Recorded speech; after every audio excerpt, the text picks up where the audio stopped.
প্রশ্ন পাঠিয়েছেন,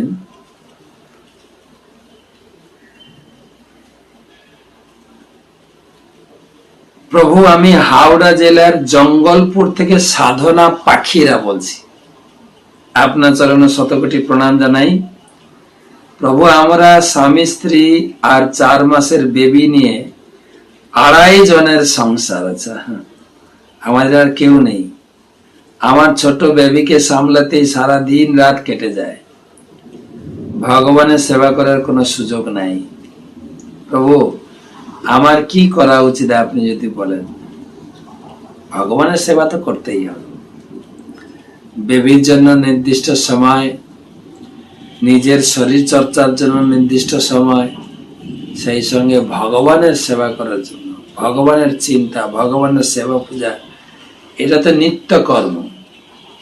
বেবি বা সংসার হচ্ছে নৈমিত্তিক কর্ম, এটা চেঞ্জ হবে, কিন্তু ভগবত সেবা তো বন্ধ হবে না। আমি আগে সেই নীতিশাস্ত্রের শ্লোক দিয়ে বুঝিয়েছি। নীতিশাস্ত্রে ওখানে বলা হচ্ছে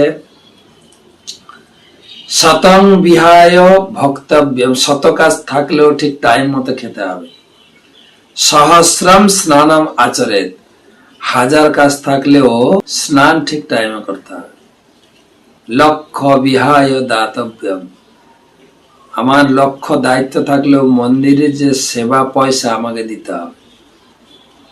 কোটিম স্ততা হরিস্মারেত, কোটি কাজ থাকলেও হরি সেবা, ভগবানের সেবা বন্ধ করা যাবে না। এবং ভগবানের সেবাটাও একটা সন্তান চর্চার মতোই। ভগবান আশীর্বাদ করুক, ভগবানের আশীর্বাদে আমাদের সন্তান ধীরে ধীরে বড় হয়ে উঠবে, ভগবানের আশীর্বাদে। সেটুকু আমরা শিখেছি আমাদের গুরুজনদের কাছ থেকে।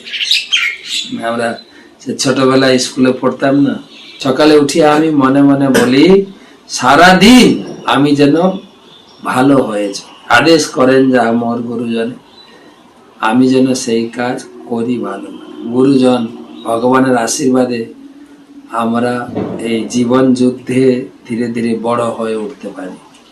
অবশ্যই ভগবানের সেবা করবেন, সেই সঙ্গে ভগবানের আশীর্বাদ সন্তানের উপরে দেবেন এবং সন্তানকেও ছোট থেকে ভগবানের ভগবত চিন্তায় তাকে গড়ে তুলবেন। ভগবত সেবা, ভগবত শাস্ত্র অধ্যয়ন আদি।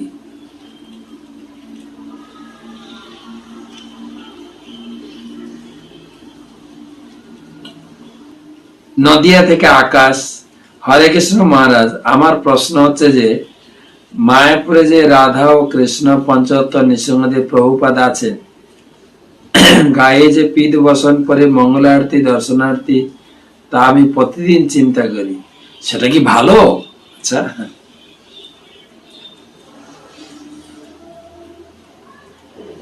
ভগবানের চিন্তা করা তো ভালো, অবশ্যই ভালো,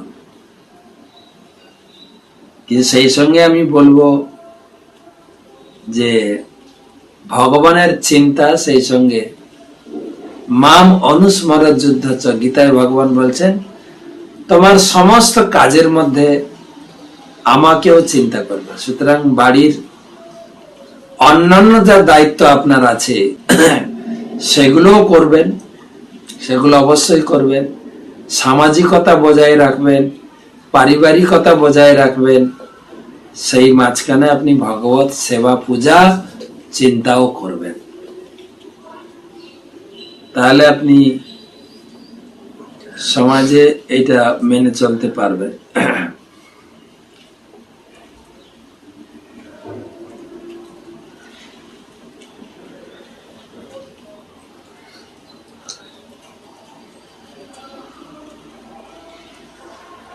পরবর্তী প্রশ্ন করেছেন অতুল চন্দ্র রায়, ঠাকুরগাঁ, বাংলাদেশ।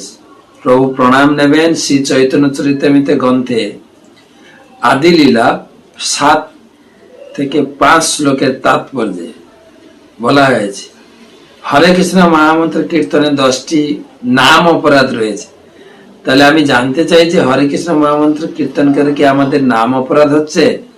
সংশয় দূর করলে নিশ্চিত হব। হ্যাঁ, আপনি যেটা বলেছেন সেটা বাস্তব ঠিক। আমরা প্রতিদিন নাম অপরাধ পাঠ করি আমাদের মন্দিরে। 10টা নাম অপরাধ সম্পর্কে আপনাকে জানতে হবে এবং সেই অপরাধগুলো বাদ দিয়ে নাম করতে হবে, তাহলে শুদ্ধ নাম হবে। নামের 3টা স্তর। প্রথম স্তর হচ্ছে নামাভাস, তারপরে হচ্ছে অপরাধযুক্ত নাম, তার সর্বোচ্চ স্তর হচ্ছে শুদ্ধ নাম। শুদ্ধ নামে আমরা ভগবানকে লাভ করতে পারি। তাই শুদ্ধ নাম স্তরে পৌঁছাতে গেলে 10টা অপরাধ তো আপনাকে ভালো করে জানতে হবে। প্রথম অপরাধ হচ্ছে বৈষ্ণব নিন্দা আমরা যেন না করি।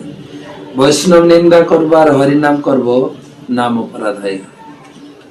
দ্বিতীয় অপরাধ হচ্ছে শিব ব্রহ্মা আদি যত দেবতা আছে তার সঙ্গে ভগবান কৃষ্ণকে সমান বলে মনে করা, এটা হচ্ছে অপরাধ। 3 নম্বর অপরাধ হচ্ছে গুরুদেবকে অবজ্ঞা করা, অর্থাৎ গুরুদেবের আদেশ নির্দেশকে ভালোভাবে পালন না করা। চতুর্থ অপরাধ হচ্ছে বৈদিক শাস্ত্র তার অনুগামী শাস্ত্রের নিন্দা করা। পঞ্চম অপরাধ হরে কৃষ্ণ মহামন্ত্রকে কাল্পনিক বলে মনে করা। ষষ্ঠ অপরাধ হরে কৃষ্ণ মহামন্ত্র উচ্চারণ করাকে বৈদিক কর্মকাণ্ডে বর্ণিত পুণ্য কর্ম বলে মনে। আমি এদিকে পুণ্য কর্ম করবো আর এদিকে হরিনাম